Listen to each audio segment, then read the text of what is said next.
नमस्कार विद्यार्थी मित्रांनो. मागच्या तासाला आपण प्रकरण 4 व्यवसाय संघटनांचे प्रकार भाग 1 यातील पहिले क्षेत्र खाजगी क्षेत्र अभ्यासत होतो. त्यामध्ये आपण खाजगी क्षेत्राचा पहिला प्रकार एकल व्यापारी संघटना हा प्रकार बघितला. तर आज आपण खाजगी क्षेत्राचा दुसरा प्रकार भागीदारी संस्था बघणार आहोत. या दुसऱ्या प्रकारामध्ये आपण भागीदारी संस्थांची प्रस्तावना, भागीदारी संस्थेचा अर्थ, व्याख्या, तसेच भागीदारी संस्थांची वैशिष्ट्ये, भागीदारी संस्थांचे गुणदोष, तसेच भागीदारांचे प्रकार व भागीदारीचे प्रकार बघणार आहोत.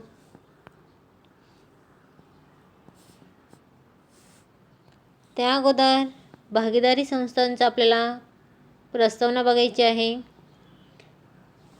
तर भागीदारी संस्था म्हणजे की आपण ज्याला पार्टनरशिपमध्ये केले जाणारे व्यवसाय किंवा उद्योग असे म्हणतो. तर भागीदारी संस्था ही खाजगी क्षेत्रातील एक महत्त्वाचा संघटन प्रकार आहे. खाजगी क्षेत्रातील एक महत्त्वाचा संघटन प्रकार आहे की ज्यामध्ये 2 किंवा 2पेक्षा अधिक व्यक्ती एकत्र येऊन आपला व्यवसाय किंवा उद्योग करतात. तसंच आपण पहिल्या प्रकारामध्ये बघितलं होतं की एकल किंवा व्यक्तिगत व्यापार व्यवसायामध्ये की भांडवल उभारण्याची क्षमता आणि मर्यादित व्यवस्थापकीय कौशल्य यांच्या मर्यादेमुळे पुढे भागीदारी संस्था ही संकल्पना विकसित झालेली आहे. म्हणजेच एकल किंवा व्यक्तिगत व्यापाराचा विस्तार करण्यासाठी व्यवसायात अधिक व्यक्तींचा समावेश करण्याची गरज निर्माण झालेली होती आणि त्या दृष्टीने नवीन व्यक्तीला व्यवसायात प्रवेश देऊन किंवा सामावून घेऊन भागीदारी संस्था उदयास आलेल्या आहेत. मग पुढे आपल्याला त्याचा अर्थ दिलेला आहे की एकापेक्षा जास्त व्यक्तींची मालकी आणि व्यवस्थापन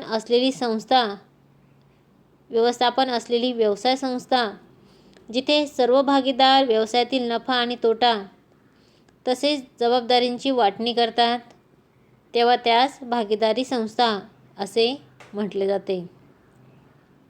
की एकापेक्षा जास्त व्यक्तींची मालकी व व्यवस्थापन असलेली अशी व्यवसाय संस्था की जेथे सर्व भागीदार हे व्यवसायातील नफा असेल, तोटा असेल किंवा सर्व जबाबदारी असेल तर या सर्वांची वाटणी करतात तेव्हा त्याला भागीदारी संस्था असं म्हटलं जातं. पुढे आपल्याला 2 व्याख्या दिलेल्या आहेत. तर पहिली व्याख्या आहे भारतीय भागीदारी कायदा 1932 कलम 4 नुसार. तर यामध्ये बघा की सर्वांतर्फे एकाने किंवा काहींनी चालवलेल्या व्यवसायातील नफ्याची वाटणी आपापसात करण्याचे ज्या व्यक्तीने ठरवलेले आहे त्या सर्व व्यक्तींच्या परस्परातील संबंधांना भागीदारी असे म्हणतात. त्यानंतर दुसरी व्याख्या दिलेली आहे प्राध्यापक LH हॅने. तर त्यांच्या मते की करार करण्यास पात्र असलेल्या व्यक्तींनी नफा मिळविण्याच्या उद्देशाने कायदेशीर व्यवसाय सामूहिकपणे करण्याचे ज्या व्यक्तींना मान्य असते अशा व्यक्तींमधील परस्पर संबंधांना भागीदारी असे म्हटले जाते. या दोन्हीही व्याख्या महत्त्वाच्या आहे. त्यानंतर पुढे आपल्याला बघा की भागीदारी संस्थांच्या काही महत्त्वाच्या संकल्पना किंवा संज्ञा दिलेल्या आहेत. तर त्यामध्ये मग भागीदार पहिली संज्ञा दिली भागीदार. व भागीदार कोणाला म्हणायचं की ज्या लोकांनी एकमेकांशी भागीदारीचा करार केलेला आहे त्यांना व्यक्तिगतरित्या भागीदार असे म्हणतात. त्यानंतर पुढची संज्ञा आहे भागीदारी संस्था. मग ज्या लोकांनी एकमेकांशी भागीदारीचा करार केला आहे त्या सर्वांच्या मिळून होणाऱ्या संघटनेस भागीदारी संस्था असे म्हणतात. म्हणजे 2 किंवा 2पेक्षा जास्त व्यक्ती. त्यानंतर तिसरी संज्ञा आहे भागीदारीचे नाव. आता ज्या नावाने भागीदारी व्यवसाय चालवला जातो त्यास भागीदारीचे नाव असे म्हणतात. त्यानंतर बघा की एखाद्या व्यवसायामध्ये आपण बघतो की 2 पार्टनर असेल किंवा 2 भागीदार असेल किंवा 4 भागीदार असेल, तर त्यांच्या नावावरून एकत्रित असं एक नाव तयार केलं जातं किंवा एखादा शॉर्ट फॉर्म तयार केला जातो आणि मग त्यावरून कंपनीचं नाव हे ठेवलं जातं, उद्योगाचं नाव हे ठेवलं जातं किंवा त्यांच्या नावाने व्यवसाय हा चालवला जात असतो. त्यानंतर आहे भागीदारीचा करार, की लेखी स्वरूपातील भागीदारी व्यवसायाच्या अटी आणि नियमांना भागीदाराचा करार किंवा भागीदारीचा करार असे म्हटले जाते, की ज्या व्यवसायामध्ये की 2 किंवा 2पेक्षा जास्त व्यक्ती असतील, तर त्या व्यवसायातील नियम जे अटी आहेत तर त्या लेखी स्वरूपामध्ये करार केलेला असतो, ते त्याला भागीदारीचा करार असे म्हटले जाते. त्यानंतर पुढे बघा आपल्याला भागीदारीची वैशिष्ट्ये दिलेली आहे किंवा भागीदारी संस्थेची वैशिष्ट्ये दिलेली आहेत. तर अशा भागीदारी संस्थेची कोणकोणती वैशिष्ट्ये असतात ते आपल्याला बघायचं आहे. तर सर्वात पहिला वैशिष्ट्य आहे करार. आता यामध्ये बघा की 2 किंवा 2पेक्षा जास्त व्यक्ती किंवा 2 किंवा 2पेक्षा अधिक व्यक्तीमधील कराराने भागीदारीची निर्मिती होते किंवा सुरुवात होते. या व्यक्ती नफा मिळवण्यासाठी भागीदारी व्यवसाय करत असतात किंवा पार्टनरशिप करत असतात. मग अशा भागीदारांमधील करार हा लेखी किंवा तोंडी असू शकतो, परंतु बहुतेक करून करार हे लेखी स्वरूपात असणं गरजेचं असतं किंवा अधिक सोयीचं ठरत असतं.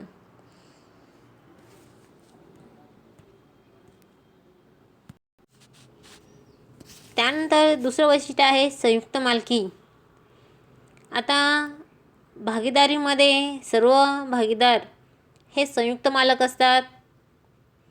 असे भागीदार केवळ व्यावसायिक हेतूसाठी व्यवसायाची मालमत्ता वापरतात. स्वतःच्या खाजगी उपयोगाकरता त्यांना मालमत्ता वापरता येत नाही.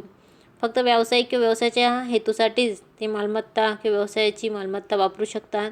स्वतःच्या खाजगी उपयोगासाठी त्यांना ही मालमत्ता वापरता येत नाही, कारण ती सर्व जेवढे पण भागीदार आहेत तर त्या सर्वांची संयुक्त मालकी त्यामध्ये असते.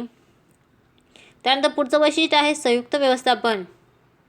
आता प्रत्येक भागीदाराला भागीदारी व्यवसायाच्या व्यवस्थापनामध्ये सक्रिय सहभाग घेण्याचा अधिकार असतो. तथापि एक किंवा अधिक भागीदार संस्थांच्या इतर भागीदारांच्या वतीने व्यवसायाचे व्यवस्थापन करतात. मग बघा की जेवढे पण भागीदार या व्यवसायामध्ये असतात तर त्यांना व्यवसायाच्या व्यवस्थापनामध्ये सक्रिय सहभाग घेण्याचा अधिकार असतो. किंवा 2 किंवा 2पेक्षा जास्त भागीदार असेल तर त्यामधील 1 किंवा 2 जे भागीदार आहेत तर ते संस्थेच्या इतर भागीदारांच्या वतीने व्यवसायाचे व्यवस्थापन करू शकतात. त्यानंतर पुढचं वैशिष्ट्य आहे कायदेशीर व्यवसाय. तर यामध्ये बघा की प्रत्येक भागीदार संस्थेने फक्त वैध व्यवसाय करणंच आवश्यक आहे. म्हणजेच की जो व्यवसाय भागीदार पद्धतीने केला जातो तर तो व्यवसाय फक्त वैध व्यवसाय असणं आवश्यक आहे किंवा कायदेशीर योग्य असलेला व्यवसाय करणंच आवश्यक आहे. म्हणजेच कायद्याने प्रतिबंध असलेला व्यवसाय भागीदार करू शकत नाही. तसेच भागीदार बेकायदेशीर व्यवसाय करू शकत नाही आणि अशा व्यवसायाची नोंदणी करू शकत नाही. म्हणजेच जे कायद्याने वैध व्यवसाय आहेत तेच करू शकतात. बेकायदेशीर व्यवसाय हे भागीदार करू शकत नाही. मग कोणते बेकायदेशीर व्यवसाय? तर मग तस्करी असेल किंवा बेकायदेशीर वस्तूंची विक्री असेल तर हे व्यवसाय भागीदार करू शकत नाही. त्यानंतर पाचवं वैशिष्ट्य आहे उत्तरदायित्व. आता प्रत्येक भागीदाराचे उत्तरदायित्व अमर्यादित, संयुक्त आणि व्यक्तिगत असते. जेव्हा व्यवसायाची कर्ज फेडण्याची संस्थेची मालमत्ता पुरेशी पडत नाही तेव्हा भागीदारांचे उत्तरदायित्व अमर्यादित असते. मग अशा वेळी जे भागीदार आहेत तर ते आपली खाजगी मालमत्तासुद्धा वापरत असतात. मग संयुक्त उत्तरदायित्वामध्ये प्रत्येक भागीदार संस्थेच्या कर्जासाठी स्वतः व इतर भागीदारांसह संयुक्तपणे उत्तरदायी असतो. तसेच प्रत्येक भागीदाराचे उत्तरदायित्व हे वैयक्तिक, संयुक्त आणि अमर्यादित स्वरूपाचे असतात. म्हणजे बघा, व्यवसायासाठी जर व्यवसायातील मालमत्ता पुरेशी पडत नसेल तर असे हे भागीदार जे आहेत तर ते स्वतःची खाजगी मालमत्तासुद्धा यामध्ये वापरत असतात किंवा घेतलेल्या कर्जाला ते सर्व जबाबदार ठरत असतात. त्यानंतर पुढचं वैशिष्ट्य आहे भागीदारांची संख्या. आता भागीदारी संस्थेमध्ये किंवा भागीदारी व्यवसायामध्ये किती व्यक्तींची आवश्यकता असते, तर अशा भागीदारी किंवा पार्टनरशिपमध्ये केल्या जाणाऱ्या व्यवसायामध्ये किमान 2 व्यक्ती संस्था चालू असेपर्यंत असणं आवश्यक असतं. तसेच एखाद्या भागीदारी संस्थेत किंवा भागीदारीत जास्तीत जास्त 50 भागीदार हे असू शकतात.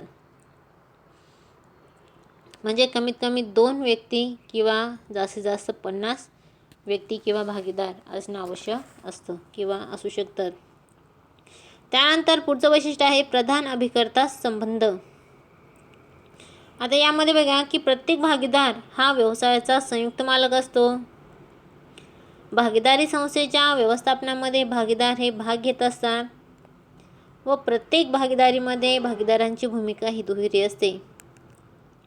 जेव्हा एखादा भागीदार भागीदारी संस्थेच्या वतीने इतर व्यक्तींबरोबर व्यवहार करतो तेव्हा त्याची भूमिका ही मध्यस्थासारखी असते, परंतु त्यावेळेस इतर भागीदारांच्या दृष्टिकोनातून तो अभिकर्ता किंवा दलाल म्हणून भूमिका बजावत असतो किंवा दोघांमधील मध्यस्थ म्हणून भूमिका बजावत असतो. म्हणजे सर्व भागीदार त्या संस्थेचे मालक असतात आणि मालक त्याचबरोबर अभिकर्ता किंवा दलाल सुद्धा असू शकतात. त्यानंतर पुढचं वैशिष्ट्य आहे लाभ हस्तांतरावर बंधन. आता बघा की भागीदारी संस्थेचा कोणताही भागीदार हा भागीदारी संस्थेमध्ये इतर सर्व भागीदारांच्या पूर्वसंमतीशिवाय त्यांचे लाभ हस्तांतरित किंवा विक्री करू शकत नाही किंवा वाटणी करू शकत नाही. आता बघा 2 किंवा 2पेक्षा अधिक किंवा 50 पर्यंत जर भागीदार असतील तर त्यातील कोणताही भागीदार हा संस्थेचे होणारे लाभ किंवा वस्तूंची विक्री ही इतर भागीदारांच्या संमतीशिवाय करू शकत नाही किंवा वाटणी करू शकत नाही. त्याला जर लाभ हस्तांतरित करायचे असेल, विक्री करायची असेल तर तो किंवा त्याला इतर भागीदारांची किंवा पार्टनर जे आहेत तर त्यांची संमती घेणं आवश्यक असतं. त्यानंतर पुढचं आहे किंवा पुढचं वैशिष्ट्य आहे नोंदणी. आता बघा की पार्टनरशिपमध्ये व्यवसाय करायचा आहे तर नोंदणी कुठे करायची असते किंवा नोंदणी करणं गरजेचं असतं का, तर बघा की भारतीय भागीदारी कायदा 1932च्या तरतुदीनुसार भागीदारीची किंवा पार्टनरशिपची नोंदणी सक्तीची नाही, परंतु महाराष्ट्रात एप्रिल 1985 पासून आणि इतर राज्यांमध्येही भागीदारीची नोंदणी त्यांच्या संबंधित राज्याच्या तरतुदीनुसार सक्तीची आहे.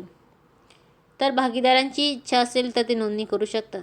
बघा की भारतीय भागीदारी कायदा 1932च्या तरतुदीनुसार पार्टनरशिपची नोंदणी करणं सक्तीचं नाही, परंतु आपल्या महाराष्ट्र राज्यामध्ये तर इतर काही राज्यांमध्ये भागीदारीची नोंदणी करणं हे सक्तीचं आहे.